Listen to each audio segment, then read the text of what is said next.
गुरुर्विष्णुः गुरुर्देवो महेश्वरः गुरुसाक्षात् परं ब्रह्म तस्मै श्री गुरवे नमः।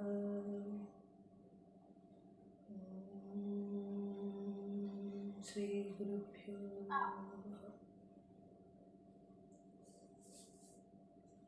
എല്ലാവർക്കും നമസ്കാരം. SNDSൻ്റെ സംഘാടക സാരഥ്യങ്ങൾക്ക് ഏവർക്കും വിനീതമായ നമസ്കാരം. പഠന ക്ലാസ്സിൻ്റെ സമാപനമാണിന്ന്.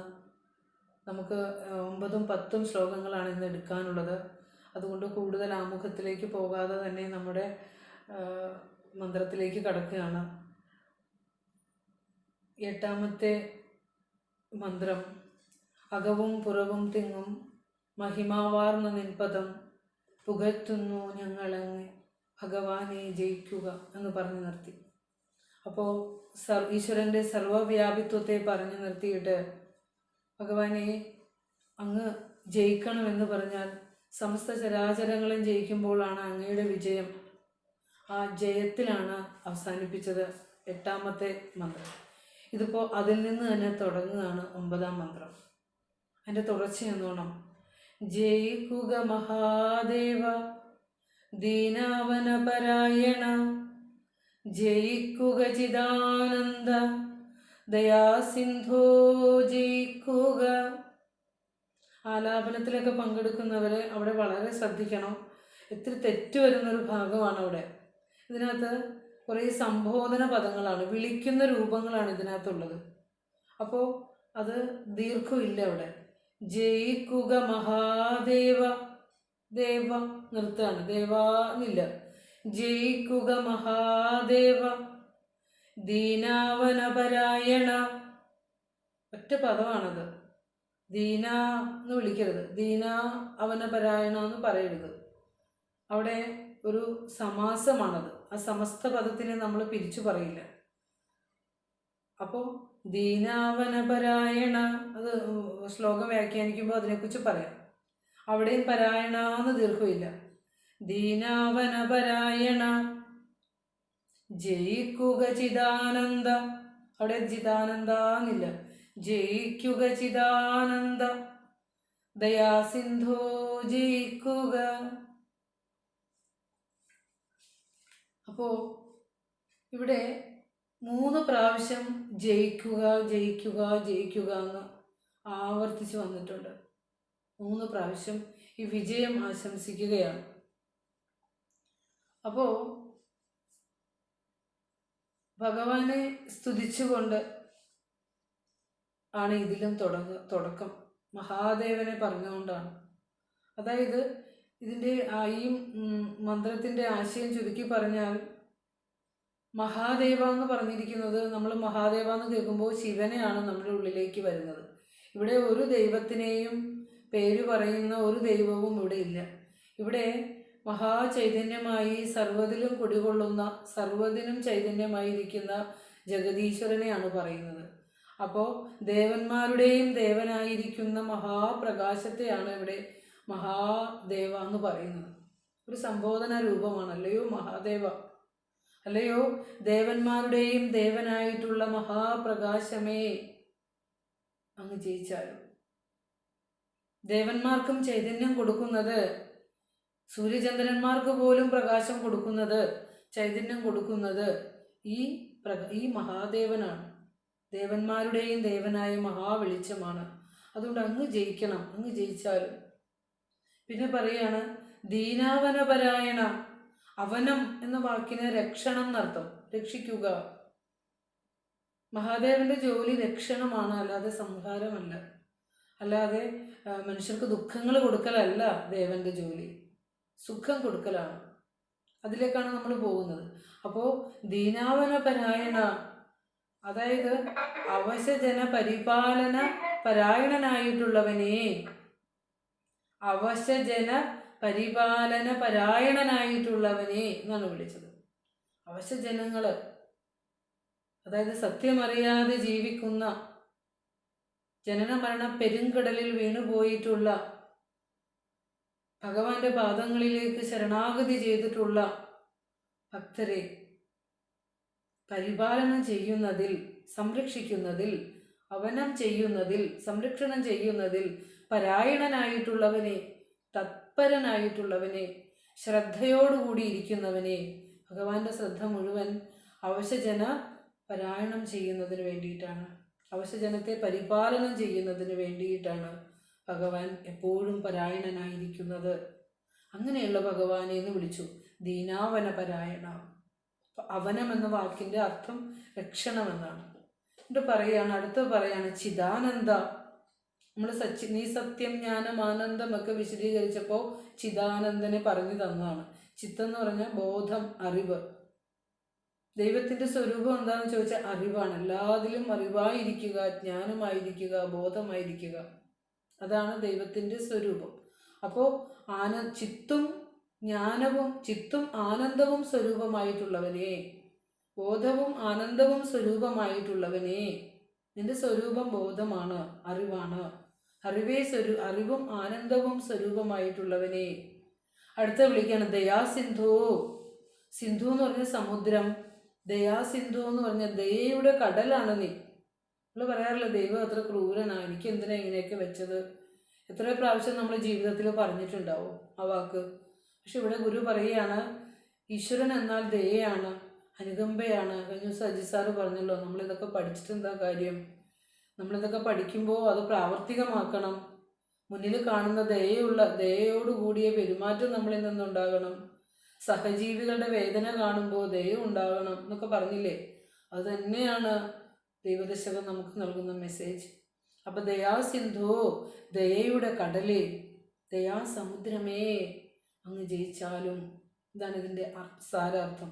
അല്ലയോ പ്രകാശത്തിൻ്റെയും പ്രകാശമായ, ദേവന്മാരുടെയും ദേവനായ അല്ലയോ മഹാദേവ, അവശജനങ്ങളെ പരിപാലനം ചെയ്യുന്നതിൽ പരായണനായിട്ടുള്ളവനെ, അല്ലയോ അറിവും ആനന്ദവും സ്വരൂപമായിട്ടുള്ളവനെ, ദയയുടെ സമുദ്രമേ, അങ്ങ് ജയിച്ചാലും, നീ ജയിച്ചാലും എന്ന് പറയാം. അപ്പോൾ ജയം ഇതിൽ 3 പ്രാവശ്യം ഈ ശ്ലോകത്തിൽ തന്നെ പറഞ്ഞിട്ടുണ്ട്. അപ്പോൾ ഒരു ജിജ്ഞാസുവിൻ്റെ, സത്യമറിയാൻ ആഗ്രഹിക്കുന്ന ഒരു ജിജ്ഞാസുവിൻ്റെ പ്രാർത്ഥനയാണിത്. എന്താ ഈ സത്യമറിയാൻ ആഗ്രഹിക്കുക എന്ന് പറഞ്ഞാൽ, നമ്മുടെയൊക്കെ ജീവിതം എത്രയോ കഷ്ടപ്പാടുകളിലൂടെ കടന്നിട്ടാണ് ഒരു മനുഷ്യൻ ജീവിതം ജീവിച്ച് തീർക്കുന്നത്. അപ്പോൾ എന്തിനാണ് ഇങ്ങനെ കഷ്ടപ്പെട്ട് ജീവിക്കുന്നതെന്ന് ചോദിച്ചാൽ ഒരു പിടി ചാരമായിട്ട് കയ്യിൽ തരാനാണ്. അതിനപ്പുറം എന്തെങ്കിലും ഉണ്ടോ? നമ്മൾ ആർക്ക് വേണ്ടിയിട്ട് ജീവിച്ചിട്ടുണ്ടോ? നമ്മൾ അവരുടെ ഉള്ളിൽ പോലും കുറച്ച് കഴിയുമ്പോൾ നമ്മളുണ്ടാവില്ല. എന്തൊക്കെയോ സങ്കല്പത്തിൽ നമ്മൾ നമ്മുടെ ജീവിതം മുഴുവനും ഈ വിലമതിയാത്ത വിളക്ക് നമ്മളിൽ എരിയുന്ന ആ ചൈതന്യത്തെ അറിയാതെ ഒരു ജന്മം പാഴാക്കി കളയുന്നവരാണ് നമ്മൾ. അപ്പോൾ അങ്ങനെ ചിലരെങ്കിലുമൊക്കെ ചിന്തിക്കും, എന്താണ് ജീവിതത്തിൻ്റെ അർത്ഥം? ഇതിൻ്റെ സത്യം ഒന്ന് അറിയണം. ഈ ജനന മരണ പെരുങ്കടലിൽ വീഴാനാണോ ഇങ്ങനെ ജനിക്കുന്നത്, ഇങ്ങനെ ജനിച്ചും മരിച്ചും പോകുന്നത്? ഇതിൻ്റെ സത്യം എന്ത് എന്ന് തിരയണം. അതാണ് സത്യമറിയാൻ ആഗ്രഹിക്കുന്ന ഒരു ജിജ്ഞാസുവിൻ്റെ പ്രാർത്ഥനയാണിത്. എനിക്ക് സത്യം അറിയണം, ഈശ്വരനെ അറിയണം, ഞാൻ എന്താണെന്നറിയണം, ഈ പ്രപഞ്ചം എന്താണെന്നറിയണം. ഈ ചിന്ത നമ്മുടെ ഓരോരുത്തരുടെയും മുന്നിലേക്ക് വരണം. ഇത് വെറും ഒരു ദൈവദശകം എന്ന ഒരു കൃതിയുടെ പഠനമല്ല. നമ്മളെക്കുറിച്ചും നമ്മൾ ജീവിക്കുന്ന പ്രപഞ്ചത്തെക്കുറിച്ചും നമ്മുടെ ജീവിതത്തെക്കുറിച്ചുള്ള പഠനമാണ് എന്ന് നമ്മൾ അറിയണം. എന്തുകൊണ്ടാണ് നമ്മുടെയൊക്കെ ജീവിതം ഇത്ര ദുഃഖകരമാകുന്നത് എന്ന് വെച്ചാൽ, ജീവിതത്തിൻ്റെ പൊരുളറിയാതെ ജീവിച്ചതുകൊണ്ട്. പൊരുളറിയാതെ ജീവിക്കുമ്പോഴാണ് ജീവിതം ദുഃഖകരമാകുന്നത്. എന്തിനൊക്കെ നമ്മൾ ചേർത്ത് വെച്ചു, എൻ്റെ സ്വന്തം, എൻ്റെ സ്വന്തം, എന്തിനൊക്കെ ചൊല്ലി നമ്മൾ അഹങ്കരിച്ചു. അതൊക്കെ നിന്നിൽ നിന്ന് നിന്റെ അല്ലെന്നും, നിന്നിൽ നിന്ന് ഏത് നിമിഷവും വിട്ടുപോകാവുന്നതാണെന്നും, നിന്റെ ശരീരം പോലും നിന്റെ അല്ലെന്നും, നിന്നെ തുടിക്കുന്ന ചൈതന്യം ആ പരമ്പൊരുളിൻ്റെ ആണെന്നും ഒക്കെയുള്ള സത്യം അറിയാതെ ജീവിക്കുമ്പോഴാണ് നമ്മളൊക്കെ ദുഃഖക്കടലിൽ വീണുപോകുന്നത്. അപ്പോൾ സത്യം അറിഞ്ഞാൽ ഭയം ഉണ്ടാവില്ല. നമുക്ക് ഭയമില്ലാതെ ജീവിക്കാൻ, അഭയാവസ്ഥയിലെത്താനാണ് നമ്മൾ ഇതുപോലെയുള്ള മന്ത്രങ്ങളൊക്കെ പഠിക്കുന്നത്. ഒരു എന്താ പറയുക, ഒരു പരമാത്മ സ്വരൂപൻ്റെ അനുഭവമാണ് നമ്മൾ പഠിക്കുന്നത്. ഗുരുവിൻ്റെ കൃതി എന്ന് പറയാൻ പറ്റില്ല, ഇത് ഗുരുവിൻ്റെ അനുഭവമാണ്. അനുഭവം ഒരു വാങ്മയ ചിത്രമായി നമ്മുടെ മുന്നിലേക്ക് വയ്ക്കുകയാണ്. അപ്പോൾ ഇവിടെ ദീനന്മാർ എന്ന് പറഞ്ഞു, ആദ്യം ജയിക്കുക മഹാദേവ, എങ്ങനെ നമുക്ക് പറയാം. അതായത് ദേവന്മാരുടെയും ദേവനാണ് മഹാദേവൻ. മഹാഞ്ച അസൗ ദേവ മഹാദേവ എന്ന് നമുക്ക് അതിൻ്റെ വിഗ്രഹം പറയാം. അതായത് ദൈവങ്ങളുടെയും ദൈവം എന്ന് പറഞ്ഞ അർത്ഥം എന്താ? എല്ലാ ഈ പ്രപഞ്ചത്തിലെ ദേവതാ സങ്കല്പങ്ങളും വരെ നാമരൂപങ്ങളിൽ പെട്ടതാ. അപ്പോൾ അതിന് വരെ ചൈതന്യമായിരിക്കുന്നത് ജഗദീശ്വരനെയാണ് ഇവിടെ പറയുന്നത്. അതുകൊണ്ടാണ് ഇത് എല്ലാ മതസ്ഥർക്കും പ്രാർത്ഥിക്കാൻ ഉള്ള പ്രാർത്ഥനയാണെന്ന് പറഞ്ഞാൽ അതുകൊണ്ടാണ്. അവിടെ ജീസസ് വരും, അള്ളാ വരും, എല്ലാവരും വരും അല്ലേ. എല്ലാത്തിനും സകലത്തിനും ചൈതന്യമായിരിക്കുന്ന ആ മഹാദേവനെയാണ് ഇവിടെ പറയുന്നത്. അപ്പോൾ ഏതിൽ നിന്നാണോ ഈ സമസ്ത ചരാചരങ്ങളും ഉണ്ടായത്, ഏതിലാണോ നിലനിൽക്കുന്നത്, ഏതിലേക്കാണോ ലയിക്കുന്നത്, ആ ശക്തിയെയാണ് ഇവിടെ മഹാദേവൻ എന്ന് പറയുന്നത്. അപ്പോൾ എല്ലാ രൂപങ്ങളെയെല്ലാം ചൈതന്യവത്താക്കുന്നത് ഈ മഹാദേവനാണ് എന്ന് അറിയാം.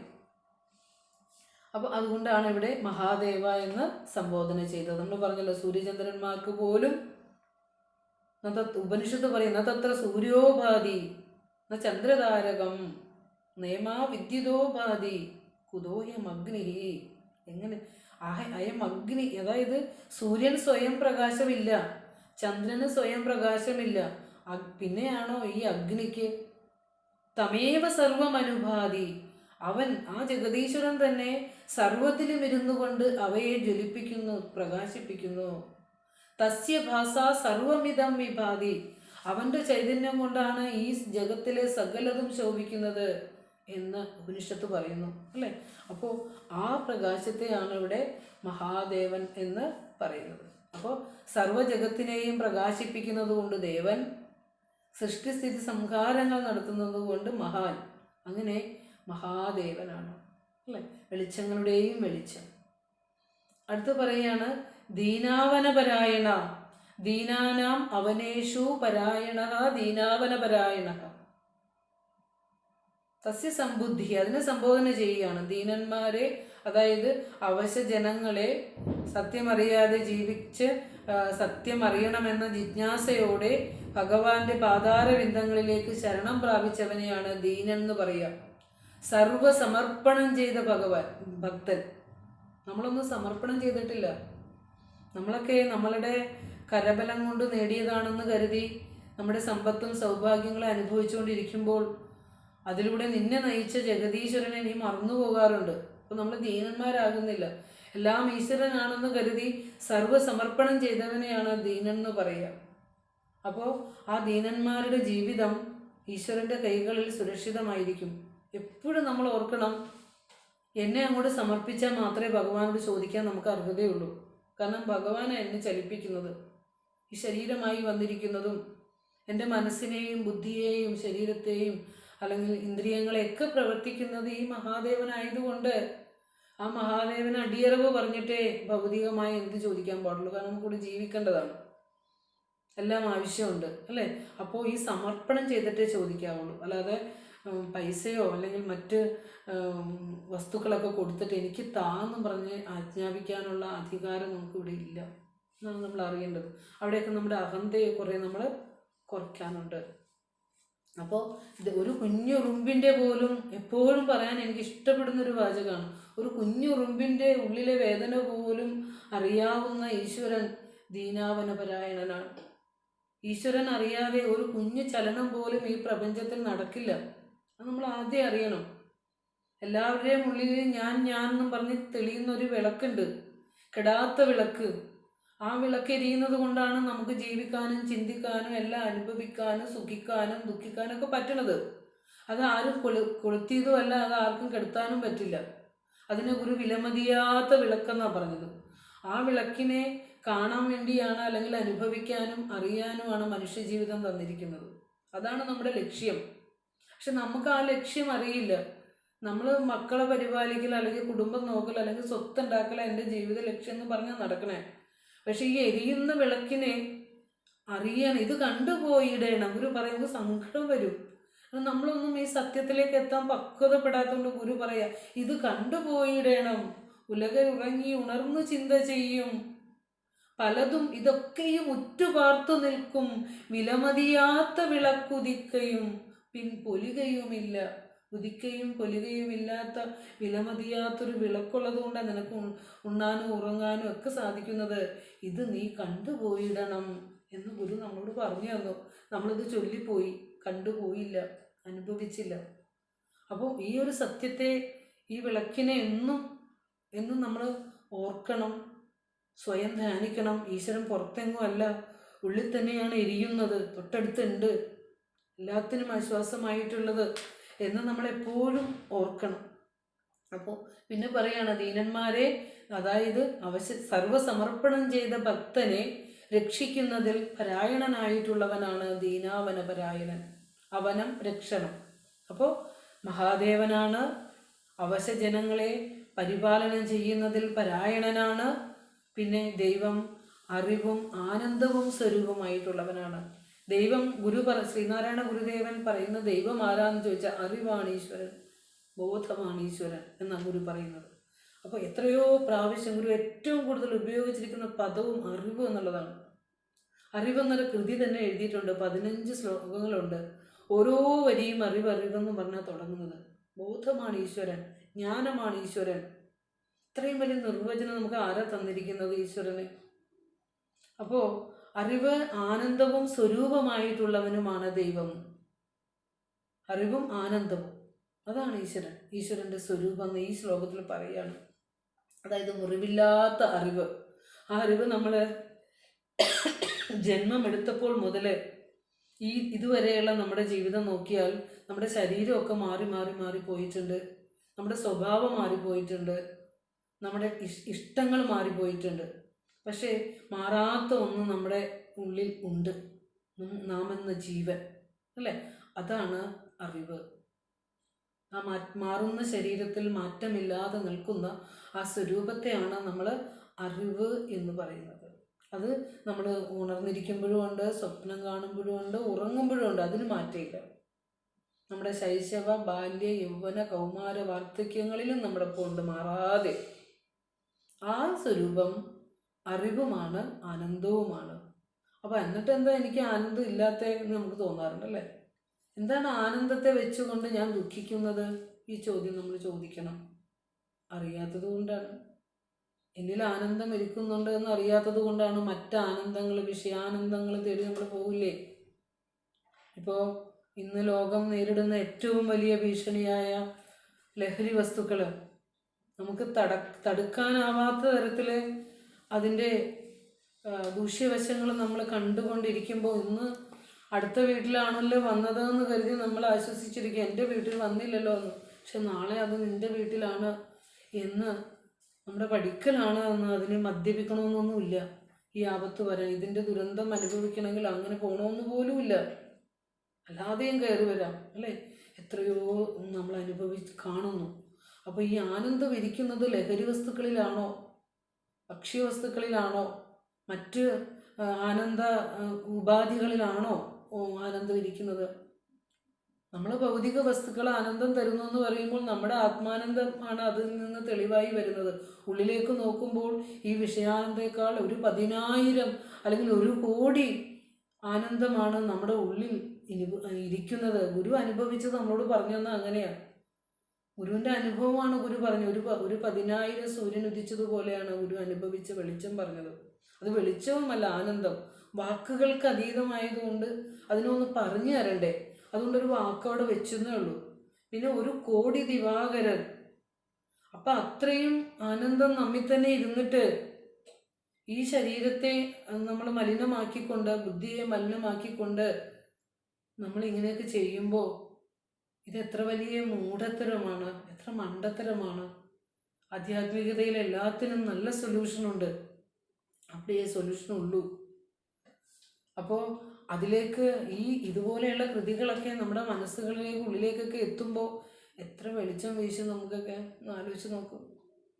അപ്പോൾ ദൈവത്തിൻ്റെ സ്വരൂപം അറിവും ആനന്ദവുമാണ് ദൈവത്തിൻ്റെ സ്വരൂപം എന്ന് പറയുന്നത്. അടുത്ത് പറഞ്ഞു ഈശ്വരൻ ദയാസിന്ധുവാണ്, സിന്ധു സമുദ്രമാണ്, ദയയുടെ കടലാണ് ഭഗവാൻ, അല്ലേ?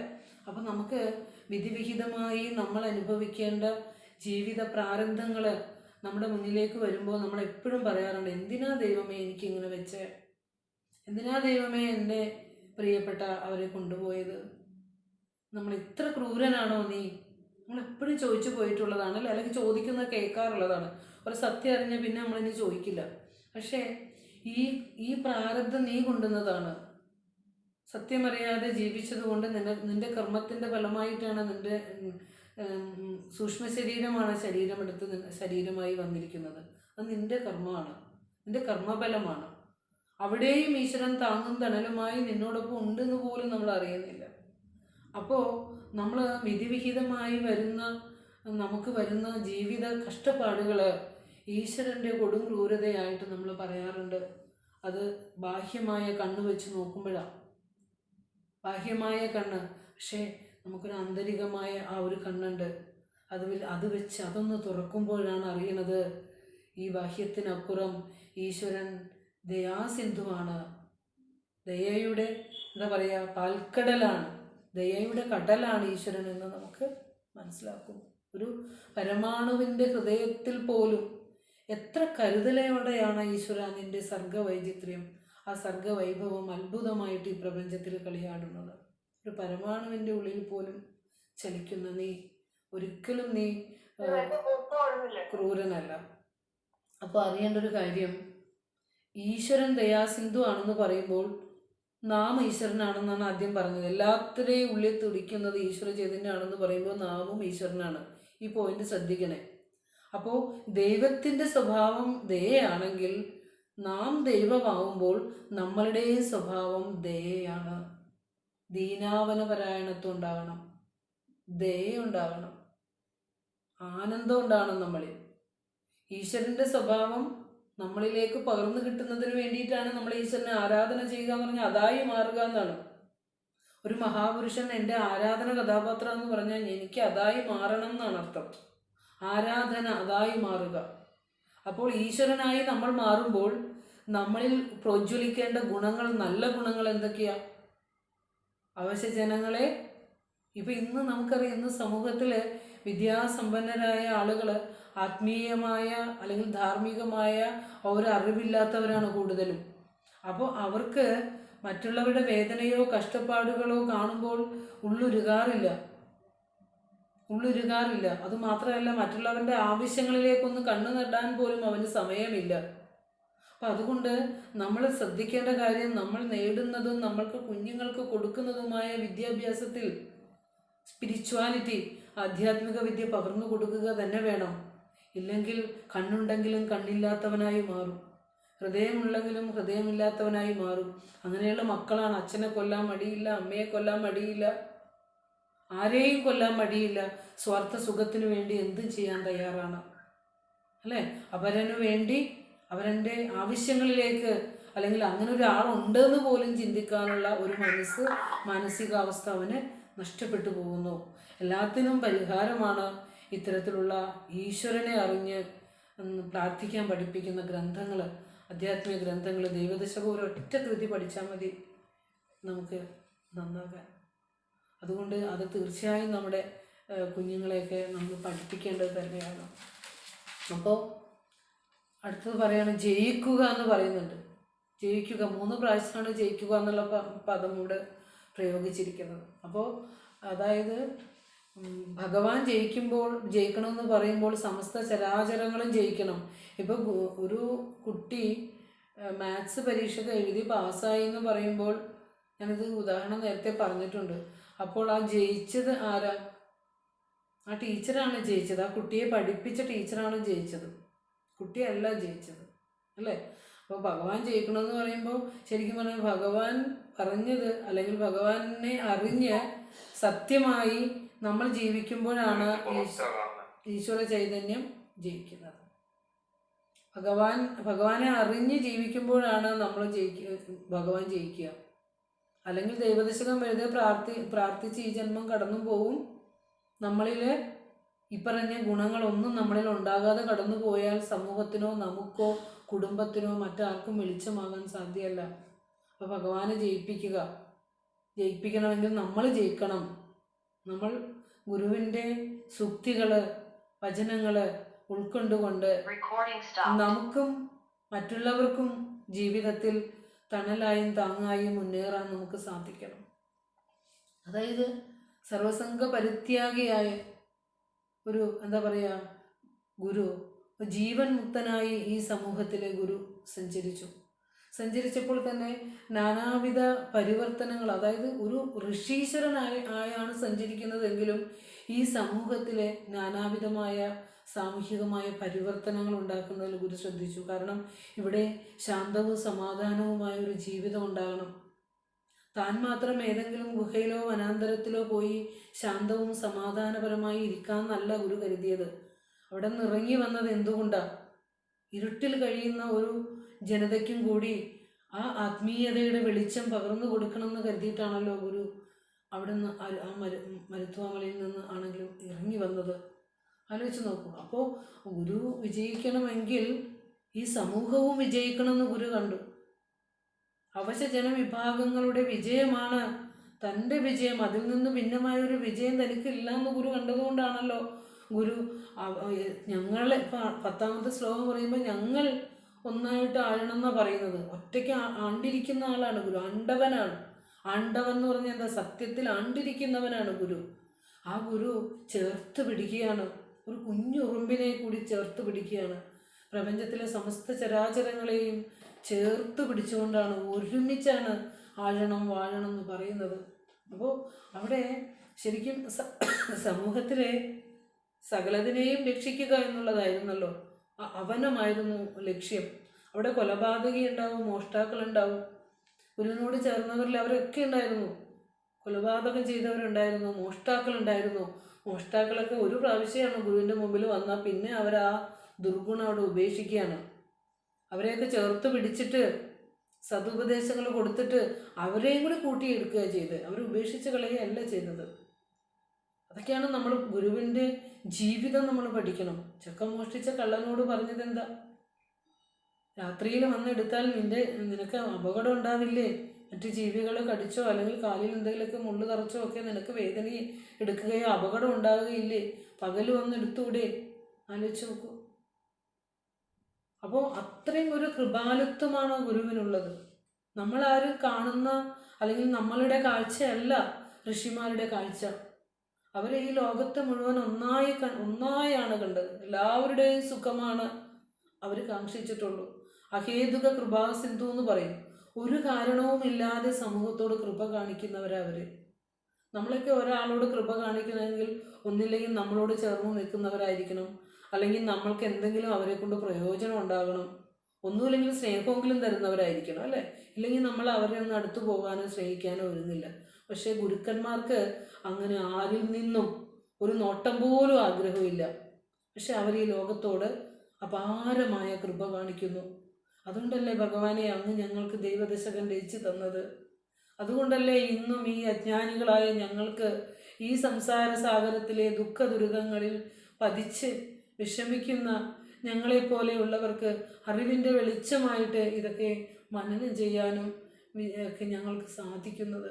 ഒന്നുമില്ലെങ്കിലും അത് ഭക്തിയോടെ ഗുരുവിൽ മനസ്സർപ്പിച്ചുകൊണ്ട് ഒരു ചൊല്ലിയാലും മതി. നമ്മുടെ ദുഃഖങ്ങൾ, ഇതൊക്കെ വലിയ ഗഹനമായ തത്വങ്ങൾ ഗ്രഹിക്കാൻ ശക്തിയില്ലെങ്കിൽ ഭഗവാനിൽ സമർപ്പിച്ചുകൊണ്ട് ഇത് ചൊല്ലുക. അപ്പോൾ അത് നമ്മളിലേക്ക് തെളിഞ്ഞു തന്നെ വരും, അവിടെ സംശയമൊന്നുമില്ല. എന്നിട്ട് പറയാണ് 9ാമത്തെ ശ്ലോകം എങ്ങനെ തുടങ്ങുന്നു പറഞ്ഞു. ഓക്കെ. ജയിക്കുക മഹാദേവ ദീനാവനപരായണ, ജയിക്കുക ചിദാനന്ദ ദയാസിന്ധു, ജയിക്കുക. അല്ലേ? ജീവിതകാലം മുഴുവനും ആ സുഖമെന്ന നിഴലിന് പിന്നാലെ പായുന്ന നമ്മളോടാ പറയുന്നത്. സമ്പത്തും പദവിയും സ്ഥാനമാനങ്ങളും എല്ലാം തേടി ഓട്ടമാണ്, ഓട്ടത്തോടോട്ടം. പക്ഷെ ഇതെല്ലാം നമ്മുടെ ജീവിതത്തിൽ ദുഃഖമല്ലാതെ സുഖം എന്നത് കൊണ്ടുവന്ന് തരുന്നില്ല എന്ന് അറിഞ്ഞാലും ഇന്ന് മരിക്കുമെന്ന് പറഞ്ഞാൽ ആ മരിക്കുന്നതിന് തൊട്ട് മുമ്പുള്ള നിമിഷം വരെ നമ്മൾ ജീവിക്കണം എന്ന് ആഗ്രഹിച്ചുകൊണ്ടിരിക്കും. കാരണം എന്താണെന്നറിയോ? നമ്മുടെ ഉള്ളിലിരിക്കുന്ന ആത്മാവിന് ജനനമോ മരണമോ ഇല്ല. നമ്മുടെ സ്വരൂപത്തിന് അതിന് അമൃതത്വം ഉള്ളത്. അതുകൊണ്ടാണ് നമുക്ക് ഈ ശരീരം പോണതിനെ പേടി വരണത്. അതിന് മരണമില്ല. അതുകൊണ്ടാണ് മരിക്കുന്നു എന്ന് പറയുമ്പോൾ എല്ലാവർക്കും പേടി വന്നത് അതാണ്. ശരീരം മാത്രമേ മരിക്കണുള്ളൂ, ആത്മാവിന് ജനന മരണങ്ങളൊന്നും ഇല്ല. ശരീരം ജഡമാണ്, അതിൻ്റെ ജീർണിച്ച് അതിൻ്റെ സമയത്ത് അത് പോവും. രോഗമായിട്ടോ വൃദ്ധാവസ്ഥയിലോ മറ്റേതെങ്കിലും തരത്തിൽ പ്രാരബ്ധം ഒടുങ്ങുമ്പോൾ അതങ്ങ് പോവും. അപ്പം ഈ കൂട്ടിപ്പിടിച്ച് വെച്ചേക്കണതിനെയൊക്കെ നീയല്ല സംരക്ഷകൻ, സർവകർത്തൃത്വം ഈശ്വരനാണ്, സർവസംരക്ഷകത്വം ഈശ്വരനാണ് എന്നൊന്ന് മനസ്സിൽ പതുക്കെ പതുക്കെ പതുക്കെ ഒരു ഡിറ്റാച്ച്മെൻറ്റ്, എന്നുവെച്ചാൽ ശരീരം കൊണ്ടോ അല്ലെങ്കിൽ നിങ്ങളുടെ പ്രയത്നം കൊണ്ടോ ഒന്നുമല്ല അത് പറയുന്നത്. മാനസികമായി കർമ്മങ്ങൾ സ്വധർമ്മങ്ങൾ സത്യനിഷ്ഠമായി അനുഷ്ഠിക്കുക. ഒന്നിനോടും കൂടുതൽ ആസക്തി വയ്ക്കാതിരിക്കുക. ഇതൊക്കെയാണ് വെക്കേണ്ടത് ഈശ്വരനോടാണ്. അത് മാത്രമാണ് നിന്നിൽ എന്നും പ്രകാശിക്കുന്ന ആ ചൈതന്യം. ആരൊക്കെ ഉപേക്ഷിച്ചാലും ആ ചൈതന്യം നിന്നെ ആ മറുകരയിൽ എത്തിക്കുക തന്നെ ചെയ്യും, സംശയമൊന്നുമില്ല. പക്ഷെ ജീവിതത്തിൽ ഒരു നാളും നമ്മൾ ആ ചൈതന്യത്തെ തിരിഞ്ഞു പോലും നോക്കാറില്ല. മറ്റു നശ്വരങ്ങളായ മറ്റു പലതിലുമായിരിക്കും നമ്മുടെ ശ്രദ്ധ, അല്ലേ? അങ്ങനെയല്ലേ ഒരു ജീവിതം മുഴുവനും നമ്മൾ കഴിച്ചു കൂട്ടുന്നത്. അപ്പോൾ ദൈവദശകം പഠിച്ചു കഴിയുമ്പോൾ ചെറിയ ഒരു വാക്കെങ്കിലും അത് ചൈതന്യമായി നമ്മുടെ ഉള്ളിലേക്ക് പ്രകാശിച്ചിട്ടുണ്ടെങ്കിൽ ഭഗവാനെ അതുമതി ഈ ജീവിതം ധന്യമാകാനായിട്ട്, നമ്മുടെ ജീവിതം, അല്ലേ? അങ്ങനെ നഷ്ടപ്പെടുന്ന ശാന്തിയും സമാധാനവും ഒക്കെ വീണ്ടെടുത്ത് യുദ്ധങ്ങളും കലഹങ്ങളും സംഘർഷങ്ങളും ഒന്നുമില്ലാത്ത ദൈവാനുഗ്രഹത്തിൻ്റെ ഒരു ലോകം കെട്ടിപ്പടുത്താനായിട്ട് നമ്മൾക്ക് സാധിക്കണം ദൈവദശകം പഠനത്തിലൂടെ.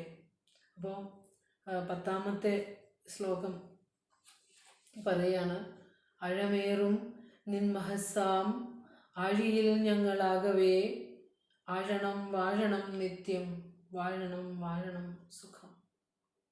അപ്പോൾ ദൈവമേ എന്ന് തുടങ്ങിയിട്ട് അവസാനിക്കുന്നത് സുഖത്തിലാണ്. ദൈവമേ നീ സുഖമാണ്, നീ സത്യമാണ്, ജ്ഞാനമാണ്, ആനന്ദമാണ്, സുഖമാണ്. അപ്പോൾ ആഴമേറും നിൻ മഹസാമാഴിയിൽ ഞങ്ങളാകവേ ആഴണം വാഴണം, അല്ലേ? ആഴണം വാഴണം നിത്യം ഞങ്ങൾ അങ്ങനെ വാഴണം, ആ സുഖത്തിലിരിക്കണം എന്നാണ് 10ാമത്തെ മന്ത്രം പറയുന്നത്. അപ്പോൾ വാഴണം എന്ന് 2 പ്രാവശ്യം എടുത്ത് പറയുന്നുണ്ട്. 3 പ്രാവശ്യം ഉണ്ടല്ലേ? ആഴണം വാഴണം നിത്യം വാഴണം സുഖം. അത് എത്ര സുഖമാണ് നമുക്കത്. ആ മന്ത്രം ഒന്ന് ഉച്ചരിക്കുമ്പോൾ തന്നെ കണ്ണുകൾ പോലും തുറക്കാൻ തോന്നുന്നില്ല. അത്രയും നമ്മൾ അതിലേക്ക് ഇങ്ങനെ ആണ്ടവനായി പോകും, പോകുന്ന പോലെ നമുക്ക് തോന്നും. അത്ര ശക്തിയാണ് ഗുരുവിൻ്റെ ശ്ലോകങ്ങൾക്കും ഗുരുവിൻ്റെ കൃതികൾക്കൊക്കെ ഉള്ളത്. കാരണം എന്താണെന്നറിയോ അങ്ങനെ വരുന്നത്? അനുഭവമാണത്. അനുഭവത്തിൽ നിൻ്റെ വാക്കുകളായതുകൊണ്ടാണ് നമ്മളത് ചൊല്ലുമ്പോൾ തന്നെ നമ്മളിലേക്ക് എത്ര ആത്മീയമായ അറിവില്ലാത്തവർക്ക് പോലും ചൊല്ലുമ്പോൾ ഒരു അനുഭൂതി വന്നെ. എന്തുകൊണ്ടാണെന്നറിയോ? അനുഭവത്തിൻ്റെ വാക്കായതുകൊണ്ടാണ്. വെറുതെ കൃതി എഴുതാൻ വേണ്ടി ബുക്കും പേനയും എടുത്തു വെച്ച് കൃതി എഴുതിയതല്ല, ഗുരുവിൻ്റെ അനുഭവമാണ് ഗുരു പറയുന്നത്. അതുകൊണ്ടാണ് നമ്മളിലത് പ്രകാശിക്കുന്നത്. അപ്പോൾ പറയുകയാണ്, ദൈവമേ നിൻ്റെ മഹസ്സാകുന്ന ആഴിയിൽ, അല്ലേ? ആഴമേറുന്ന നിൻ മഹസിൽ, നിൻ്റെ മഹസ്സാകുന്ന ആ ആഴത്തിലേക്ക് ഞങ്ങൾക്ക് എന്ത് ചെയ്യണം? ഞങ്ങൾ ആകവേ ആഴണം. ആകവേ എന്ന് പറഞ്ഞാൽ ഇത്തിരി ആണ്ടാ പോരാ, കൈയും കാലും കഴുകി പോന്നാൽ പോരാ, ഞങ്ങൾ അതിലേക്ക് എടുത്ത് ചാടണം, എന്നാലേ ആകവേ ആഴാൻ പറ്റുള്ളൂ. ഞങ്ങൾ ആകവേ ആഴണം. എന്നിട്ട് എന്ത് ചെയ്യണം? വാഴണം സുഖം. അവിടെ അതിലേക്ക് ആണ്ടാൽ പിന്നെ ഞങ്ങൾ എന്ത് ചെയ്യണം? നിത്യം വാഴണം. ഇനി ഒരിക്കലും ഒരു തിരിച്ചുവരവില്ല. അതിനകത്തുനിന്ന് തിരിച്ചിനി ഭൗതികതയുടെ ദുഃഖ എരുത്തിയിലേക്കൊന്നും വരില്ല. നിത്യമായിട്ട് സുഖമായിട്ട് ഇനിയൊരു തിരിച്ചുവരവില്ലാതെ ദൈവമേ നിനക്ക് നീ ഞാനും ഒന്ന് തന്നെ എന്ന അനുഭവം അനുഭവിച്ചുകൊണ്ട് എനിക്ക് സുഖമായിരിക്കണം എന്നുള്ള പ്രാർത്ഥന ആലോചിച്ച് നോക്കൂ. കുഞ്ഞു കുട്ടികൾക്ക് പ്രാർത്ഥിക്കാൻ ഗുരു രചിച്ചു കൊടുത്ത ദൈവദശകം ഒരു ജിജ്ഞാസുവിൻ്റെ ആത്മസാക്ഷാത്കാരത്തിൽ എത്തി നിൽക്കുന്നു. ആ ഇത് അവസാനിക്കുമ്പോൾ അങ്ങ് ഇങ്ങ് ദ്വൈതത്തിൽ തുടങ്ങിയിട്ട് അദ്വൈതത്തിലേക്ക് അവസാനിക്കുകയാണ്. ഞാനും ദൈവവും ഒന്നായി, ദൈവമേ നിനയ്ക്ക നീയും ഞാനും ഒന്നു തന്നെ എന്ന് കൈവരുന്നതിന്നിതെന്നി അടിയനില്ല കാംക്ഷിതം. നീ ഞാനും ഒന്നാകുക, അതായത് ഞാൻ നീയാണെന്ന് അറിയുക, അനുഭവിക്കുക. അതിനപ്പുറം എനിക്ക് ലോകത്തൊന്നും ആഗ്രഹിക്കാനില്ല ദൈവമേ എന്നൊരു പ്രാർത്ഥന വയ്ക്കുന്നുണ്ട്. അതിൻ്റെ സാരമാണ് ഇതിനകത്ത് ആകവേ പറയുന്നത്. അതായത് ആത്മനോ മോക്ഷാർത്ഥം ജഗതോ ഹിതായ എന്ന് പറയും. മഹാത്മാക്കൾ ജീവിക്കുന്നത് എന്തിനാന്ന് വെച്ചാൽ ഈ ലോകത്തേക്ക് വന്നത് ആത്മനോ മോക്ഷാർത്ഥം, അവനവൻ, നമ്മൾ പറയാറില്ല അപരനു വേണ്ടി അഹർനിശം പ്രയത്നം എന്ന് പറയുന്ന പോലെ ആ ജീവിതം സാക്ഷാത്കാരത്തിലേക്ക്, സ്വയം സാക്ഷാത്കാരത്തിലേക്ക് എത്തുന്നതോടൊപ്പം തന്നെ ജഗതഃ ഹിതായ, ജഗത് ഹിതായ, ലോകത്തിൻ്റെ ഹിതത്തിനു വേണ്ടി കൂടിയാണ് മഹാഋഷിമാർ അവതരിക്കുന്നത്. അപ്പോൾ അവതരിക്കുന്നത് ലോകത്തിന് അനുഗ്രഹം ചെയ്യാനാണ്. ലോകം അവർക്ക് എന്താ കൊടുത്തത്? ഒരു ഇരുട്ട് മാത്രമാണ് കൊടുത്തത്. എൻ്റെ ഗുരുവാണോ വലുത്, നിൻ്റെ ഗുരുവാണോ വലുത്, അല്ലെങ്കിൽ നിൻ്റെ ഗുരുവിനൊരു ജാതിയും കൊടുത്തു, ഒരു മതവും കൊടുത്തു. എന്തൊക്കെ വിവേചനങ്ങളാണ് ഈ സത്യം ഈ ലോകത്തേക്ക് പറയാൻ അവതരിച്ച ജഗദീശ്വരന് നമ്മൾ കൊടുക്കുന്നത്. ആലോചിച്ച് നോക്കൂ. ജാതിയുടെയും മതത്തിൻ്റെയും രാഷ്ട്രീയത്തിൻ്റെയും ഒക്കെ നമ്മുടെ ഉള്ളിലെ മലീമസമായ ചിന്തകളിൽ നമ്മൾ കുടുക്കിയിടാറില്ലേ ദൈവങ്ങളെ? ചെയ്യാൻ പാടില്ല. നമ്മളെന്ന സത്തയെ അറിഞ്ഞ് ജീവിക്കാൻ നമുക്ക് വേണ്ട സതുപദേശങ്ങളാണ് അവർ തന്നിരിക്കുന്നത്. അപ്പോൾ ആ ഋഷിമാരെ ദൈവമാക്കണോ, അല്ലെങ്കിൽ മനുഷ്യൻ ആര് വേണമെങ്കിലും ആക്കിക്കോളൂ. ദൈവമാക്കുകയോ മനുഷ്യനാക്കുകയോ സാമൂഹ്യ പരിഷ്കർത്താവാക്കുകയോ നവോത്ഥാന നായകനാക്കുകയോ ആര് വേണമെങ്കിലും ആക്കിക്കോളൂ. പക്ഷേ അതിൽ നമ്മളുടെ സ്തുതിയും നിന്ദയും ഒന്നും മഹാപുരുഷന്മാർക്ക് ആവശ്യമില്ല. കാരണം അവർ ഈ ലോക ജീവിതത്തിൽ വിജയിച്ചരളിയവരാണ്. അവരുടെ ഉപദേശം കൈക്കൊണ്ടാൽ നമുക്ക് സുഖമായിട്ട് ജീവിക്കാം. അത് മാത്രമേ നമ്മൾ എടുക്കാനുള്ളൂ. നമ്മുടെ ജീവിതത്തിൻ്റെ ദുഃഖത്തിന് പരിഹാരം അതിലുണ്ട് എന്ന് നമ്മൾ അറിയണം. അപ്പോൾ ഇവിടെ പറയാണ്, നിൻ്റെ മഹസ്, അതിൻ്റെ ആഴം അനിർവചനീയമാണ്, ആഴമേറിയതാണ്. ആ ആഴം അനിർവചനീയമാണ്. ആ ആഴത്തിൽ ആണ്ടു മുങ്ങിയ ഗുരുവിൻ്റെ അനുഭവമാണ് നമ്മളോട് പറയുന്നത്. അത് അളക്കാനാവാത്തതാണ് കേട്ടോ. അതിൻ്റെ ആഴം ഇത്രയുണ്ടെന്ന് അളക്കാൻ പറ്റില്ല. പക്ഷെ ഗുരു ഒരു അളവൊക്കെ നമുക്ക് തന്നു. വെറുതെ ഒരു 10,000 സൂര്യനുദിച്ച പോലെയെന്നും 1,00,00,000 ദിവാകരൻ ഒത്തുയരുന്ന പോലെയെന്നൊക്കെ ഗുരു പറഞ്ഞു അല്ലേ? പക്ഷേ അത് ആ വാക്കുകൾക്ക് അതീതമായ സത്യത്തെ പറയാൻ ഉപയോഗിച്ച വാക്കുകൾ മാത്രമാണ് നമുക്ക് അറിയേണ്ടതുണ്ട്. അപ്പോൾ അതായത് ഇവിടെ പറയുകയാണ്, ഞങ്ങൾ ആകവേ ആഴണം. അതായത് ഒരു മഹാസമുദ്രത്തിൻ്റെ അടുത്ത് നിന്നിട്ട് ഒരു ഇച്ചിരി പോലും നനയാൻ കൂട്ടാക്കാതെ ആകവേ ആഴണമെന്ന് വെറുതെ ഇരുന്ന് പറഞ്ഞുകൊണ്ട് കാര്യം നടക്കില്ല. നമ്മൾ ആകവേ ആഴണമെങ്കിൽ ശരിക്കും അതിലേക്ക് മുങ്ങണ്ടേ? മുങ്ങണമെങ്കിൽ നമ്മൾ കുറേ സാധനങ്ങൾ കൂട്ടി പിടിച്ചിട്ടുണ്ട്. എന്തൊക്കെയാണെന്നറിയോ? വിത്തേഷണ, പുത്രേഷണ, ധാരേഷണ, ഇതൊക്കെ ഉണ്ട് നമ്മുടെ കയ്യിൽ. സമ്പത്ത്, അയ്യോ ഞാൻ പോയ എൻ്റെ ബാങ്കിൽ പൈസയൊക്കെ ആരും എടുത്തു കൊണ്ടുപോകും എന്നൊക്കെ തോന്നിയ പോലെയൊക്കെ പോകുമല്ലോ, എനിക്ക് അനുഭവിക്കാൻ പറ്റുന്നില്ലല്ലോ അല്ലേ? വിത്തേഷണ. പുത്രേഷണ, ഞാൻ പോയ എൻ്റെ മക്കൾക്ക് ആരാ ഉള്ളത്? മക്കളെ സംരക്ഷണം നിനക്കല്ലാന്ന് നീ ആദ്യം അറിയുക. ഓരോരുത്തരെയും സൃഷ്ടിച്ചിരിക്കുന്ന ദൈവം തമ്പുരാൻ അവർ ഓരോരുത്തരെയും നടത്തിക്കൊള്ളുന്നു വളരെ ഭംഗിയായിട്ട്. നീ നടത്തുന്നതിലും ഭംഗിയായിട്ട്. ആശ്വസിച്ചോളൂ, ഒരു ദുഃഖം വേണ്ട ആർക്കും. അപ്പോൾ പറയാണ് വിത്തേഷണ, പുത്രേഷണ, ധാരേഷണ, എൻ്റെ ഭാര്യ, എൻ്റെ മക്കൾ, സമ്പത്ത് അല്ലേ? ഇതിനെയൊക്കെ വിടുക എന്ന് പറഞ്ഞു കഴിഞ്ഞാൽ അതിനെയൊക്കെ ഉപേക്ഷിക്കാനല്ല അർത്ഥം. മനസ്സുകൊണ്ട് വിടുക. മനസ്സുകൊണ്ട് വിടുക എന്ന് പറഞ്ഞാൽ ഞാനാണ് അവയുടെ കർത്താവ്, അവരുടെ എല്ലാവരെയും പുലർത്തുന്നവൻ ഞാനാണ് എന്നുള്ള കർത്തൃത്വം ഇടാനേ പറഞ്ഞിട്ടുള്ളൂ കേട്ടോ. നാളെ ഒരു ഭാര്യനെയും മക്കളെയും സ്വത്തിനെയൊക്കെ ഉപേക്ഷിച്ചിട്ട് വെള്ളത്തിലേക്ക് എടുത്ത് ചാടാനല്ല ഉദ്ദേശിക്കുന്നത്. ഇതിൻ്റെ ആശയം മനസ്സിലാക്കണം. ആനന്ദ സമുദ്രത്തിലേക്ക് ആഴണമെങ്കിൽ നമ്മൾ മനസ്സിനെ ആ ഈശ്വരനിലേക്ക് അർപ്പിക്കണമെങ്കിൽ മനസ്സിൽ കൂട്ടിവെച്ചിരിക്കുന്ന സർവ്വതിനെയും ആ ഈശ്വരനിലേക്ക് സമർപ്പിച്ചുകൊണ്ട് നമ്മൾ ആ ഈശ്വരനെ അറിയുക എന്നുള്ളതാണ്. വിത്തേഷണയും പുത്രേഷണയും ധാരേഷണയൊക്കെ വിട്ടിട്ട് ആ ആനന്ദ സമുദ്രത്തിലേക്ക് നമുക്ക് ആഴാൻ സാധിക്കണം. നമുക്ക് സാധിക്കും അത്. കാരണം ഇതൊക്കെ ഋഷിമാർക്ക് മാത്രം അല്ലേ സാധിക്കുന്നത്, നമുക്കൊക്കെ സാധിക്കുമോ എന്ന് നമുക്കൊരു തോന്നൽ വരാം. പക്ഷേ നമുക്ക് സാധിക്കും. നമ്മൾ ഗുരു പറയുന്ന ഓരോ വാക്കുകളും നമുക്ക് പ്രാക്ടിക്കലാക്കാനായിട്ട് പറ്റും. നമ്മൾ വെറുതെ ഒന്ന് ചിന്തിച്ച് നോക്കൂ. ഗുരു പറയാണ്, ഒരുവന് നല്ലത് മഞ്ഞനല്ലലും ചേർപ്പൊരു തൊഴിൽ ആത്മവിരോധി. ഗുരുവിൻ്റെ ഒരു മെസ്സേജാണ്, ഒരു തത്വമാണ്. അല്ലെങ്കിൽ അപരനു വേണ്ടി അഹർനിശം പ്രയത്നം കൃപണത വിട്ട് കൃപാലു ചെയ്തിടുന്നു. ഇങ്ങനെ കുറേ മെസ്സേജസ് ഗുരു തന്നിട്ടുണ്ട്. അപ്പോൾ പറയും, ഞാനിത് എങ്ങനെ എൻ്റെ ജീവിതത്തിൽ പ്രാക്ടിക്കലാക്കും. പലപ്പോഴും നമ്മൾ കാണാറുണ്ട്, ഈ വലിയ ക്യൂവിലൊക്കെ നിൽക്കുമ്പോൾ ആഹാരം കഴിക്കാൻ സദ്യക്കാണെങ്കിലും നമ്മൾ നിൽക്കുമ്പോൾ നമുക്ക് നന്നായിട്ട് വിശപ്പുണ്ട്, ആഹാരം കഴിക്കണം. അപ്പോൾ തൊട്ട് മുന്നിലുള്ളവനും വിശപ്പുണ്ടെന്ന് നമ്മൾ ചിന്തിക്കാറില്ല, ഒരിക്കലും ചിന്തിക്കാറില്ല. നമ്മൾ വലിയ ഗുരുഭക്തരാണ്, ഗുരുവിൻ്റെ പ്രസംഗിക്കും, ഗുരുവിൻ്റെ ദർശനമൊക്കെ പഠിക്കുന്നവരാണ്, ധ്യാനിക്കുന്നവരാണ്. പക്ഷെ നമുക്ക് വിശപ്പ് വരുമ്പോൾ എന്ത് ചെയ്യും? നമ്മൾ ഒരാളെയും നോക്കാറില്ല. തൊട്ട് മുന്നിരിക്കുന്നവന് വിശക്കുന്നുണ്ടെന്ന് പോലും അറിയാതെ അവനെ തട്ടി മാറ്റി നമ്മൾ പോയാൽ നമ്മുടെ കരബലം കൊണ്ട് തട്ടി മാറ്റി നമ്മൾ പോകും, അല്ലേ? അവിടേക്കാണ് നമ്മുടെ ശുദ്ധീകരിക്കേണ്ടത്, അല്ലേ? അവനും വിശപ്പുണ്ട്, അവനും കടന്നു പൊക്കോട്ടെ. അപ്പോഴല്ലേ സമൂഹത്തിൽ ഇതിൻ്റെ നമ്മൾ അറിഞ്ഞതിൻ്റെ വെളിച്ചം സമൂഹത്തിലേക്ക് കൊടുക്കണമെങ്കിൽ നമ്മൾ എന്ത് ചെയ്യണം? അത് പ്രാക്ടിക്കലാക്കുക. അപ്പോൾ അജിത് സാറിൻ്റെ ഒരു വാക്ക് എനിക്ക് ഒത്തിരി ഇൻസ്പിറേറ്റഡ് ആയിരുന്നു. സാറ് പറഞ്ഞല്ലോ, ഒരാളെ സഹായിക്കാൻ മനസ്സെടുത്തപ്പോൾ ഒരു ചെറിയ ദൃശ്യം കൊണ്ടാണ് സാറ് പറഞ്ഞത്, നമ്മളൊക്കെ ഇങ്ങനെ വെറുതെ ഗുരുവിൻ്റെ ഭക്തരാന്ന് പറഞ്ഞാൽ നല്ല വാക്കാണത്. നമുക്ക് എല്ലാവർക്കും ഒരു മോട്ടിവേഷനിലാണ് സാറിൻ്റെ വാക്ക്, അല്ലേ? നമ്മളത് പ്രാക്ടിക്കൽ ആക്കണ്ടേ ചോദിച്ചില്ലേ? അപ്പോൾ ഇവിടെ SNDS ഗുരുവിൻ്റെ ദർശനം പറയുകയും കേൾക്കുകയും മാത്രമല്ല, പ്രാക്ടിക്കലാക്കിക്കൊണ്ട് ജനങ്ങളുടെ ഇടയിലേക്ക് ഇറങ്ങി നിന്നുകൊണ്ട് അവരിൽ ആകാവുന്നത് പോലെ ചെയ്യുന്ന ഒരു സംഘം കൂടിയാണ്. അതുകൊണ്ടാണ് എനിക്ക് ഇവിടേക്ക് വരാനും ഈ ചേർന്ന് നിൽക്കാനും ഒക്കെ തോന്നുന്നത്, അല്ലേ? ഒരു സ്വാർത്ഥതയും അതിൻ്റെ പിന്നിലില്ല. കിട്ടുന്ന സമയം അത്രയും ഈ ജീവിതകാലത്ത് നമുക്ക് ശരീരം കൊണ്ട് എന്തെല്ലാം ചെയ്യാൻ പറ്റുമോ, നമ്മുടെ സ്ഥിതി അനുസരിച്ച്, ശരീരസ്ഥിതിയും ധനസ്ഥിതിയും അനുസരിച്ച് നമുക്ക് ചെയ്യാൻ പറ്റുമോ അത് ചെയ്തു പോവുക.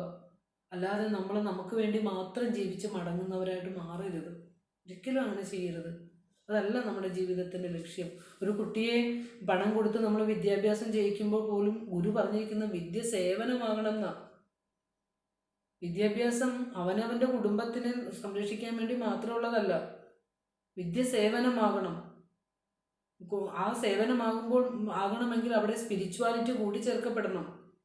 എന്നാൽ മാത്രമേ ഞാനും അവനും ഒക്കെ ഒരേ ഈശ്വരൻ്റെ തന്നെ ഭാവപ്രകടനങ്ങളാണെന്ന് മനസ്സിലാവുകയുള്ളൂ. അല്ലെങ്കിൽ എൻ്റെ സ്വാർത്ഥതയ്ക്ക് വേണ്ടി ഞാൻ ജീവിക്കുമ്പോൾ അവനെ കൊന്നിട്ട് അവൻ്റെ പണം എടുത്തുകൊണ്ട് അമ്മയെ കൊന്നാലും അച്ഛനെ കൊന്നാലും എനിക്ക് പണം കിട്ടിയാൽ മതി, ആനന്ദിക്കാമെന്ന് വിചാരിക്കില്ലേ? നമ്മുടെ മക്കളെ പറഞ്ഞിട്ട് കാര്യമില്ല. കുഞ്ഞു കുട്ടികളുടെ മനസ്സിലേക്ക് കയറ്റി വിടുന്നതും ഒക്കെ ഒട്ടും നല്ല കാര്യങ്ങളല്ല. അതിൽ സമൂഹത്തിന് നല്ല പങ്കുണ്ട്, അച്ഛനമ്മമാർക്ക് നല്ല പങ്കുണ്ട്, എല്ലാവർക്കും പങ്കുണ്ട്. അപ്പോൾ അത് ബുദ്ധി ഉറക്കാത്ത പ്രായത്തിലെ മുതലേ ഈ കുഞ്ഞു കുട്ടികളുടെ ജീവിതത്തിലെ ക്യാരക്ടർ മോൾഡിങ് നടത്താമെങ്കിൽ നമ്മൾക്ക് എവിടേക്കോ തകരാറുകൾ സംഭവിച്ചിട്ടുണ്ട്, അല്ലേ? അപ്പോൾ അതൊക്കെ തിരുത്തിയിട്ട് ഇപ്പോഴും ഇപ്പോൾ ഇനി വെക്കേഷൻ കാലങ്ങളൊക്കെ വരുമ്പോൾ ഞാൻ എപ്പോഴും പറയുന്നതാണ്, പറ്റുമെങ്കിൽ നമ്മുടെ കുഞ്ഞു കുട്ടികളെയൊക്കെ വിളിച്ചിരുത്തിയിട്ട് നല്ല നല്ല പാഠങ്ങൾ അവർക്ക് പറഞ്ഞു കൊടുക്കുക.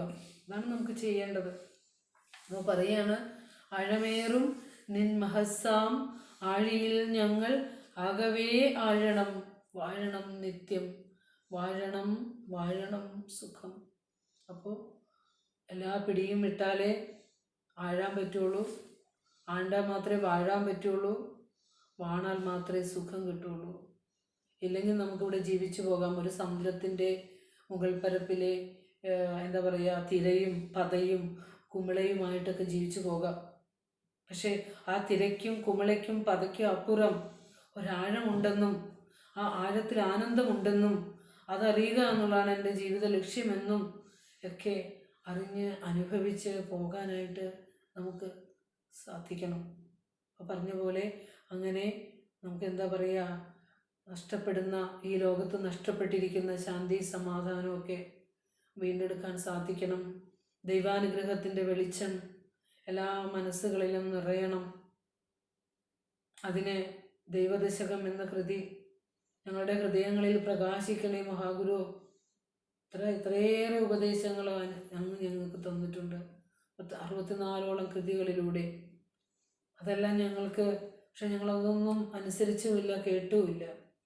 അപ്പോൾ ഗുരുവിൻ്റെ വാക്കുകൾ, അവിടെ തന്നിരിക്കുന്ന അനുഗ്രഹങ്ങൾ, അമൃതവചനങ്ങൾ അനുസരിക്കാനും അതനുസരിച്ച് ജീവിക്കാനുമുള്ള അനുഗ്രഹം കൂടി ഞങ്ങൾക്ക് തരണമേ ഭഗവാനെ എന്ന് പ്രാർത്ഥിച്ചുകൊണ്ട് ദൈവദശകത്തിൻ്റെ വിചാരം ഇവിടെ സമർപ്പിക്കുകയാണ്. ഒരു പാദങ്ങളിൽ പ്രണമിച്ചുകൊണ്ട് എല്ലാവർക്കും നമസ്കാരം അർപ്പിച്ചുകൊണ്ട് നിർത്തുന്നു. നന്ദി.